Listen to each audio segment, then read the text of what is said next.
миллати тамаддунофари тоҷик дорои таъриху фарҳанги қадима ва бой буда, сарватҳои нотакрори бостонӣ, меъморӣ, фарҳангӣ ва таърихию табиии он ҷузъи ҷудонашавандаи мероси фарҳангӣ моддӣ ва ғайримоддии ҷаҳонӣ ба ҳисоб меравад. ёдгориҳои таърихӣ ва фарҳангӣ дастовардҳои беназири ҳар як миллат ба ҳисоб мераванд. тоҷикон ҳамчун мардуми кӯҳанбунёд дар давраҳои муайяни таърихӣ бо дастовардҳои фарҳангии худ барои рушди тамаддуни умуми башарӣ саҳми намоён гузоштанд. ҳамин аст ки ҳамасола чанде аз ёдгориҳои таърихиву фарҳангӣ, расму оин ва иду ҷашнҳои таърихии миллати кӯҳанбунёди тоҷик ҳамчун мероси ҷаҳонии ЮНЕСКО шинохта мешаванд. ин навбат бо қарори дахлдор зимни иҷлоси 47-уми Кумитаи мероси ҷаҳонӣ дар шаҳри Париж номинаи ёдгориҳои мероси фарҳангии Хотали қадим ба феҳристи мероси ҷаҳонии ЮНЕСКО ворид карда шуданд. ин рӯйдоди муҳим мояи ифтихори ҳар як фарди миллати сарбаланду кӯҳанбунёди тоҷик мебошад.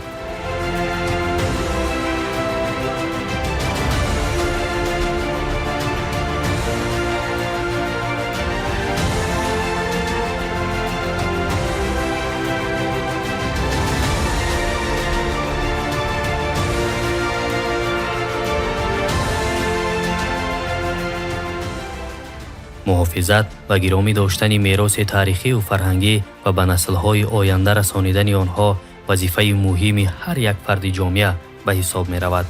сарватҳои таърихиву фарҳангии халқи тоҷик пайвандгари ҳаёти моддӣ ва маънавии ниёгони мо буда, дар маҷмӯъ онҳо саҳифаҳои таърихи чанд ҳазорсолаи миллати кӯҳанбунёдро ба ҳам васл менамоянд. дар шабу рӯзҳои расонаӣ шудани хабари шомилшавии номинаи ёдгориҳои мероси фарҳангии Хотали қадим ва феҳристи мероси ҷаҳонии ЮНЕСКО боз як навиди таърихӣ аз фарҳангӣ ва аршгузоранда ба арзишҳои инсонӣ ва тамаддунсозу башардӯст будани миллати тоҷик фазои хабарии кишвар ва берун аз онро фаро гирифт.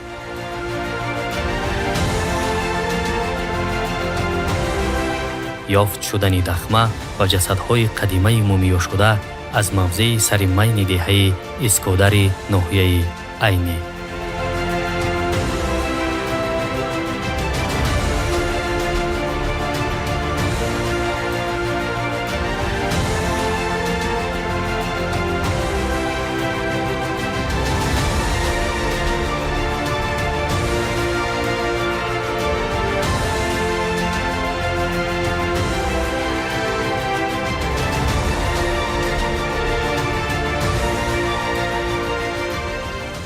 осорхонаи миллии Тоҷикистон ҳамчун ниҳоди ҳифз ва муаррификунандаи таъриху тамаддуни миллати кӯҳанбунёди тоҷик имрӯз фаъолияти назаррас дошта, яке аз самтҳои асосии фаъолияти ин ниҳод корҳои ҳафриётиро ташкил медиҳад, ки мутахассисони варзида ба кор ҷалб гардиданд.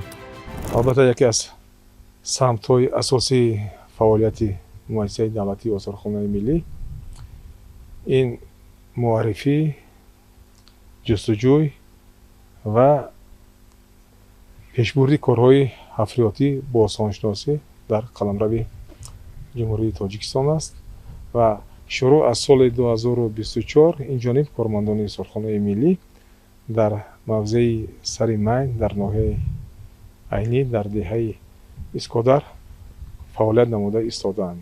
ва пеш аз ҳама ин ҷустуҷӯи мо, фаъолияти восоншиносии мо маншаъ мегирад аз яке аз ёдгориҳои муҳиме ки дар деҳаи Искодар ҷойгир аст.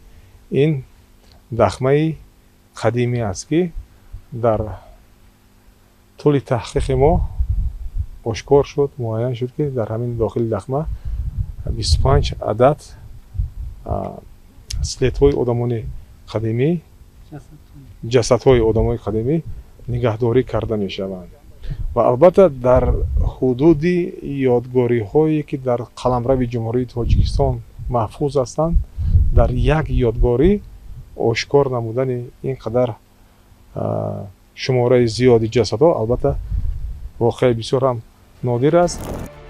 ҳайати бостоншиносони осорхонаи миллӣ сар карда аз 5 июли соли ҷорӣ дар мавзеи сари майни деҳаи Искодари ноҳияи Айнӣ корҳои омӯзишӣ бостоншиносӣ ва антропологиро шурӯъ намуданд, ки дар натиҷа аз ин мавзеъ ҷасадҳои қадимаи мумиёшуда ёфт гардиданд. ёдовар бояд шуд, ки корҳои тадқиқотӣ ҷустуҷӯии бостоншиносӣ аз ҷониби мутахассисони осорхонаи миллӣ дар ин макон пас аз пайдо ва муроҷиати як сокини ноҳияи айнӣ сурат гирифт. тибқи иттилоъ, зодаи деҳаи искодари ноҳияи айнӣ Тимурбек Саидӣ охири соли гузашта ба осорхонаи миллӣ доир ба мавҷуд будани дахма бо ҷасади мумиёшуда дар мавзеи сари майни деҳаи Искодар маълумот медиҳад. соли 2014 вақте ки инҷо сари қабри падарам санг мегузоштем, дар ҳамин атроф гастам. инҷо мазорест бо номи мазори Майн. бинам онҷо як ҳамон чӣ гӯям, як шоф, як ҳамин як шикофие пайдо шуд зери замин, аз ҳад шикофи майда. ман бо чароғи телефон нигоҳ кардам, дидам ки чароғ шикофи поён мерад. хай хостам ки ҳамин чизро муайян кунам. ба чанд нафар муайян кардам, муроҷиат кардам, бед кушоем. онҳо гуфтанд ки зарурат нест. рафтам ба Хуҷанд, чун онҷо зиндагӣ мекардам. баъд аз онҷо дилам қарор нагирифт, гуфтам ки надидам ин чизро ман чӣ кор мекунам. бозгаштам ба деҳа, ба Искодар. моҳи август буд соли 2014, вақте ки баъд аз чош ҳаво салқин шуду, шамол хест, мо фаромадем. баъд ҳамон шикофро нишон додам. он ду ҷавони ҷасур, ман гуфтам 50 ба 50 мекобем, поён мефарем. 50 ба 50 кофта фаромадем ки дар баромад. як дар не ду дар баромад, ду дахма. хай гуфтем мебинем. баъд якумашро мо тарафи чапашро кушодем. хай гап аз бас ки рай мо замин баланд буд аз мо ки рай будем, ман дида натонистам. он ду ҷавон ки буданд ва дидану гуфтанд ки инҷо ҷасадҳое хобидааст ки пӯсту гӯшту тамоми чизаш истодагӣ аст. ман бовар накардам. яке гуфт ки хоҳӣ ман бурд оварда ба ту нишон метавам пештар. ман гуфтам не. баъд хай чароға рӯшан кардам, дидам ки ҳаққонӣ инҷо чанд ҷасади мумиёӣ, ман намедонистам гапа росташ ки мумиёӣ аст, чанд ҷасад бо пӯсту гӯшташ истодааст. моҳи октябри соли 2024, 30 октябр буд. аниқаш бегоҳ буд ба назди директори осорхонаи миллӣ Зафаршоҳ Иброҳимзода даромадам ва дар бораи ҳамин чиз ҷасадҳои мумиёӣ гуфтам. ва гуфтанд ки нахот ҳамихел. баъд ман гуфтам ин чиз аз худи ман нест, ман гапи ҳавоӣ намегӯям. баъд гуфтанд ки ман кӯшиш мекунам ки ҳамин сола худаш як ҳафриёти кӯтоҳ, ҳамихел омӯзишӣ, археологическая разведка ташкил кунам. бовар мекунем ман 10 сол куҷо ки муроҷиат накардам, лекин натиҷа надод. хушбахтона 11 ноябри соли 2024 дар ҳамин ҷо ҳафриёт гузаронда шуд ва бо иштироки бевоситаи Бобомуллоев Муҳсинако хай маълум шуд ки дар ин ҷо ҳаққони ҷасадҳои мумиёӣ маҳфуз аст. дар натиҷаи таҳқиқу омӯзиш муайян мегардад, ки воқеан дар мавзеи сари Майн дахмаи дуҳуҷрадор мавҷуд буда, дар дохили он зиёда аз 25 адад ҷасад дафн карда шудааст. аз миёни онҳо 3 ададаш мумиёшуда буда, як ададаш дар ҳолати хеле хуб қарор дорад. ин ҷасади мумиёшуда дасту пой, пушт ва аз ҳама муҳим симояш қариб пурра боқӣ мондааст.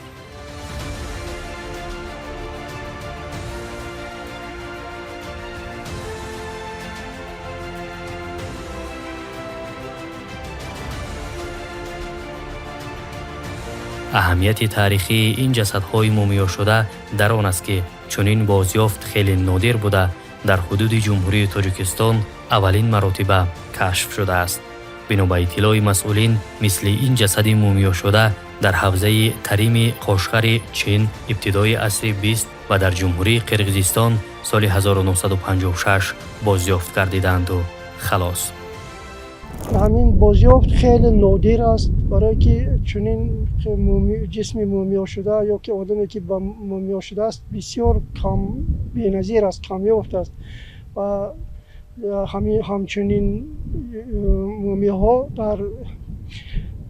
дар ҳавзаи Тарими Хитой ва дар Қирғизистон ҳам соли 58 пайдо гардида буданд ки мутаассифона ҳамон мумиёи Қирғизистонро бозгашта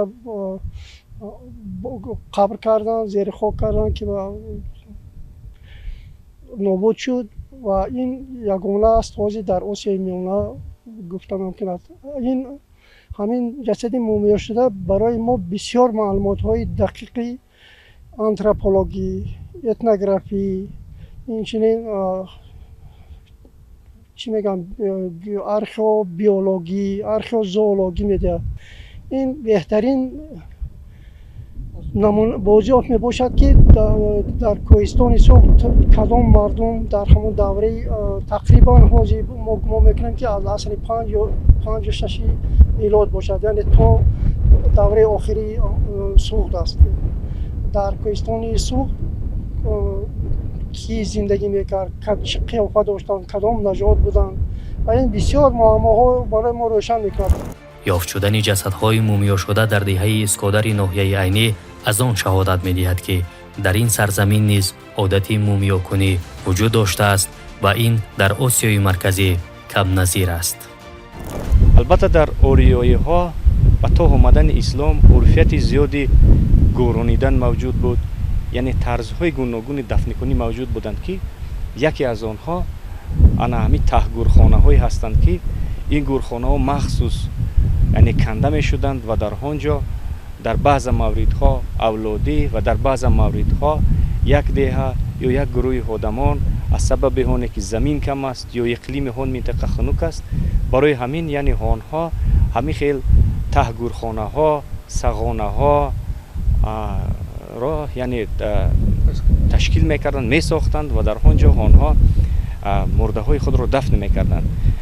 ба ҳамин монанд соли гузашта мо дар соли 2024 мо дар деҳаи Висхар ноҳияи Дарвозам чунин як таҳгурхонаеро пайдо намуда будем, ки дар он ҷо ҳам ба монанди ҳамин таҳгурхонае ки дар Искодари ноҳияи Айнӣ ҳаст, ҷасадҳои зиёд гӯронида шуданд, лекин тафовут байни ҳамин ду таҳгурхонае ки мо дар ноҳияи Дарвоз пайдо кардем ва дар ноҳияи Айнӣ пайдо намуда будем, албатта дар он аст, ки дар ин таҳгурхона ҷасадҳои мумиёшуда пайдо гардиданд, ки албатта ин дар таърихи Тоҷикистон, умуман дар таърихи Осиёи марказӣ як кашфиёти бисёр муҳим аст ва аввалин кашфиёте аст, ки дар ин ҷо ба вуҷуд омадааст. бо мақсади пажӯҳиши дақиқ ва муайян намудани ҷасадҳои қадима, таҳлили устухонҳо, тарзи зиндагӣ, урфу-одат ва дигар вижагиҳои ҳаёти одамони ин давра, роҳбарияти Осорхонаи миллӣ, олимону антропологҳоро аз Федератсияи Русия ва Ҷумҳурии Ӯзбекистон даъват намуд ва ин мутахассисон низ чунин бозёфти нодирро нишонаи тамаддуни волои халқи тоҷик арзёбӣ доштанд ва пиромони ҷасадҳои қадимаи мумиёшуда андешаҳои худро баён карданд. Это уникальная находка для Таджикистана, что, во всяком случае, мне неизвестны мумии вообще, и подобная вот сохранность первый раз такая. Поэтому это очень здорово, что удалось ее и сохранить, и достать, и можно будет дальше изучать, как это происходило.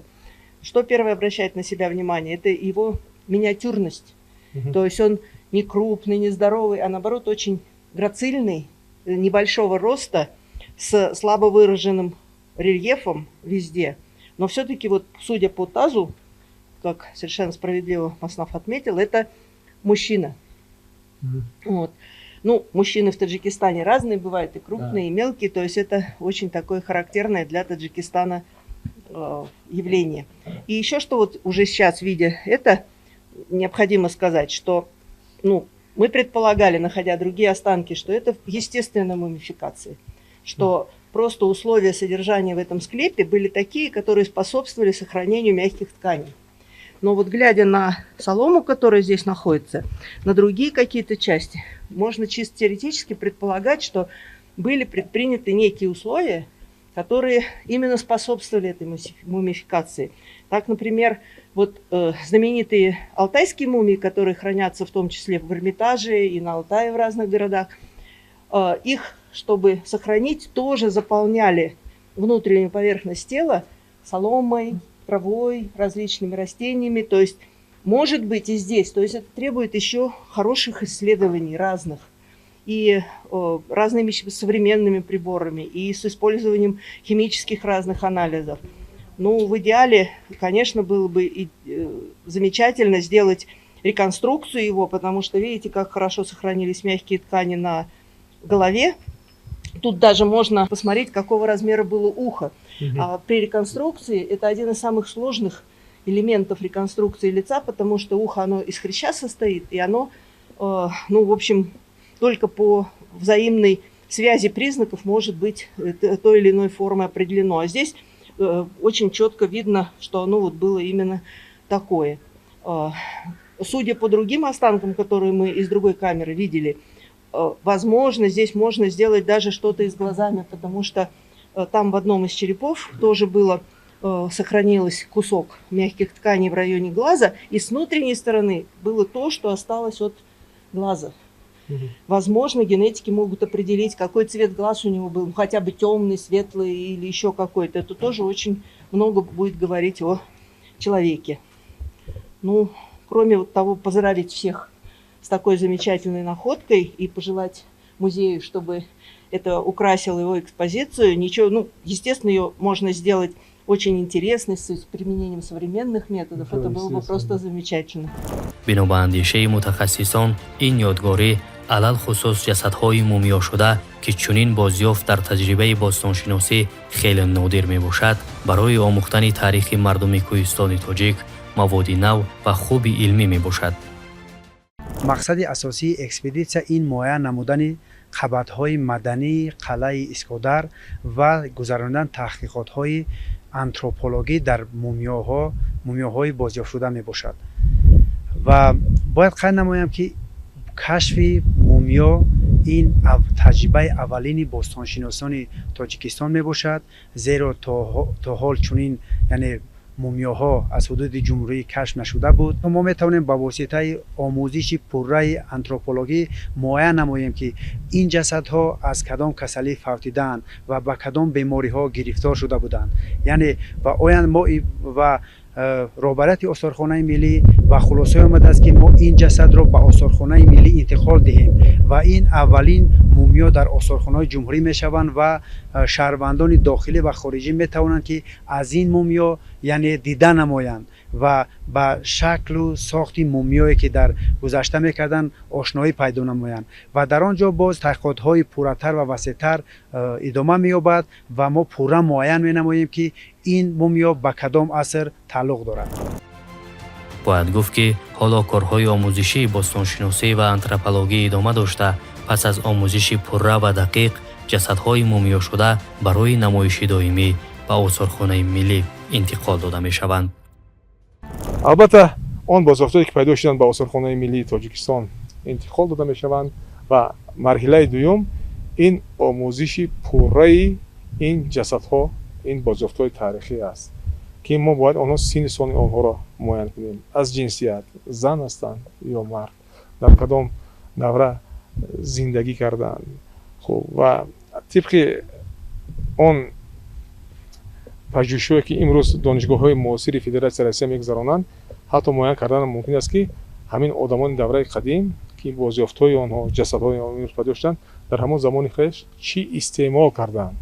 албатта ин таҳқиқоти бисёр гаронарзиш аст, аммо новобаста аз ин фикр мекунам ки муҳаққиқони осорхонаи миллӣ ба кушодани ин саҳфаи таърих тамоми малака, касбият ва ҳирфияти худро истифода хоҳанд бурд, то барои ҷомеаи Тоҷикистон, барои муаррифии ёдгориҳои таърихии Тоҷикистон як дастовари назаррасти илмӣ пешниҳоди тамошобинони ҳамватанӣ ва ҳам хориҷӣ гардонда шавад.